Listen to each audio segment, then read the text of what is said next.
So why do we transfer people via gangways if we also can do that via other ways? How do you share data? How do you know to put it into practice?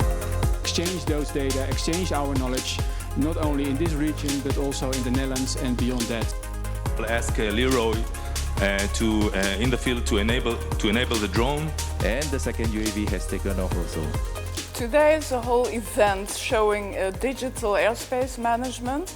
This is called U-Space. U-Space makes all traffic, manned, unmanned and unauthorized, visible in one single system. And with this one single system you can make decisions, offer them to the drone operators such that they can deconflict amongst each other.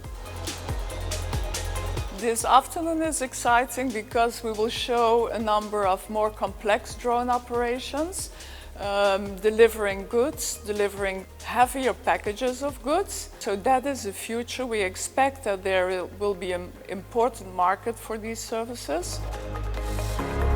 We have 200 people from 15 different countries, so it shows that there starts to be a wide interest in really how to implement U-Space as a theory now into practice.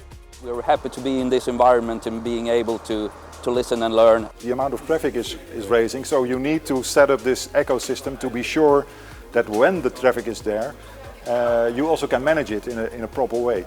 If you take the lead, and that's what Port of Rotterdam is doing beautifully, then you also have the opportunity to create your own business of it, but also to be ready for the next step in the development of your operational environment.